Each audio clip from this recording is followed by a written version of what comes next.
Hello, everyone, and welcome to another episode of Philly Cooking with Maurice, episode 7. And I'm here to talk about our matchup this week, week 3, against the LA Rams here at home, Philadelphia, for me. 1 p.m. Eastern Time. I may or not be at this game. We will see. Check on our social medias. They have some photos or videos if I do attend the game. Um, let's talk about the matchup. And where do I start but rushing for the Philadelphia Eagles? Saquon Barkley rushed for over 500 yards in 2 games against the Rams last season, one in the regular season and one in the postseason. He ran amok on the Rams defense.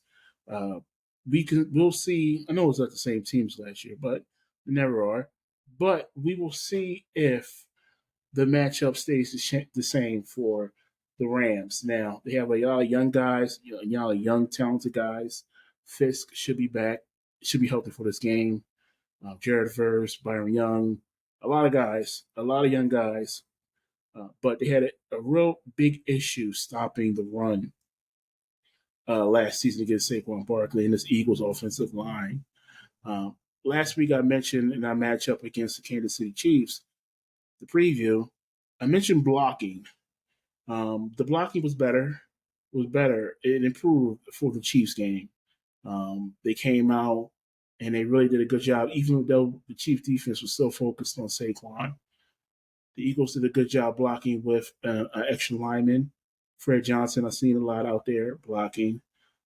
So we need to see more of that going forward with the limited resources they have on offense. Like I said, no backup tight end, no fullback.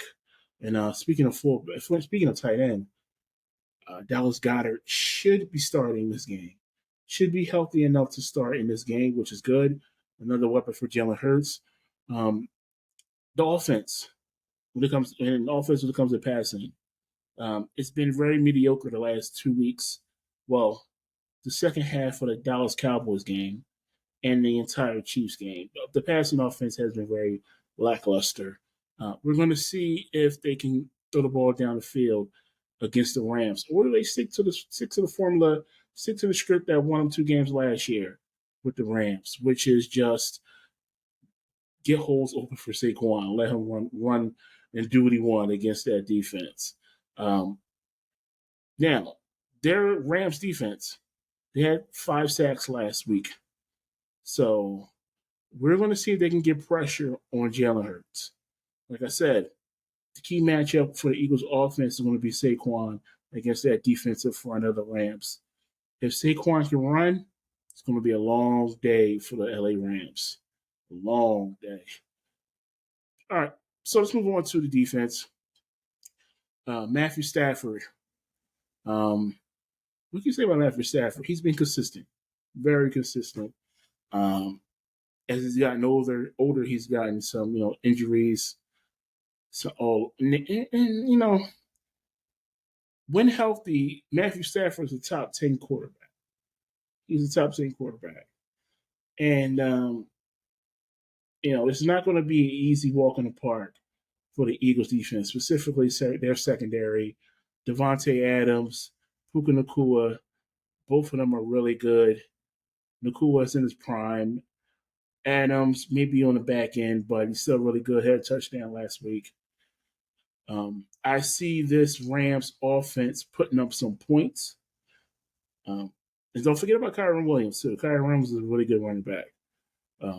But with that said, though, Vic Fangio has done an outstanding job with this young defense, the second youngest defense in the league.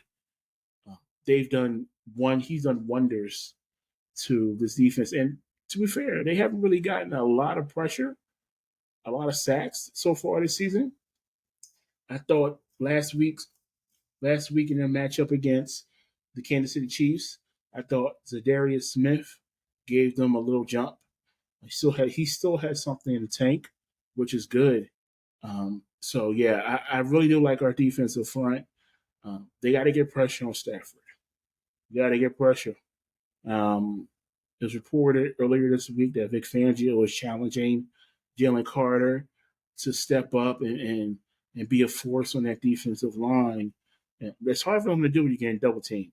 But with that said, though, um, we all believe, I do, I believe that Jalen Carter is one of the best defensive tackles in the game. So can he make a difference? Can he be our Aaron Donald?